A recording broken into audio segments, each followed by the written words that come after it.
একবিংশ শতাব্দীর চ্যালেঞ্জ মোকাবেলায় বাংলাদেশ সেনাবাহিনীতে আধুনিক যুদ্ধাস্ত্র সংযোজনের চলমান প্রক্রিয়া আরও জোরদার করা হয়েছে বলে জানিয়েছেন সেনাপ্রধান জেনারেল ওয়াকারুজ্জামান। দেশে যে কোনো কল্যাণময় কাজে সচেষ্ট রাখার কথাও জানান সেনাপ্রধান। চট্টগ্রাম থেকে রিপোর্ট করেছেন হাসান ফেরদৌস, ক্যামেরায় ছিলেন বিপ্লব মজুমদার। চট্টগ্রাম সেনানিবাসে ঐতিহ্যবাহী ইস্ট বেঙ্গল রেজিমেন্টে কর্নেল অফ দি রেজিমেন্ট উপাধি গ্রহণের অনুষ্ঠান যোগ দেন সেনাপ্রধান জেনারেল ওয়াকারুজ্জামান। সামরিক রীতি অনুযায়ী অভিবাদন জানানো হয় সেনাপ্রধানকে। তিনি সালাম গ্রহণ ও প্যারেড পরিদর্শন করেন।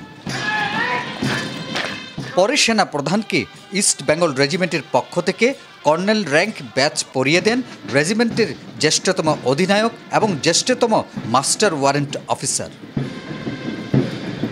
1971 সালে মহান মুক্তিযুদ্ধে ইস্ট বেঙ্গল রেজিমেন্টের সদস্যদের আত্ম উৎসর্গের কথা স্মরণ করে মুক্তিযুদ্ধে রেজিমেন্টের গৌরবময় ভূমিকা তুলে ধরেন সেনাপ্রধান।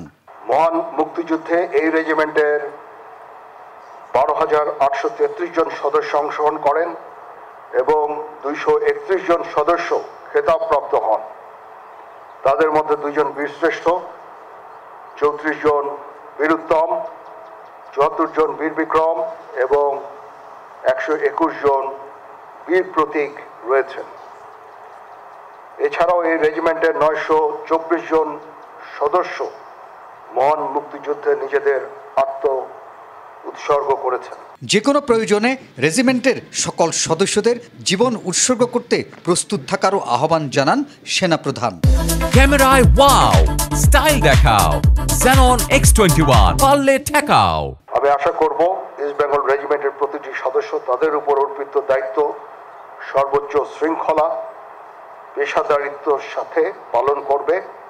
এই রেজিমেন্টের প্রতিটি সদস্য দেশের যে কোনো প্রয়োজনে স্বতঃস্ফূর্তভাবে দায়িত্ব পালন করবে। পরে সেনাবাহিনী প্রধান ইস্ট বেঙ্গল রেজিমেন্টের 37তম বাৎসরিক অধিনায়ক সম্মেলন উদ্বোধন করেন। হাসান ফেরদৌস, 21 টেলিভিশন, চট্টগ্রাম।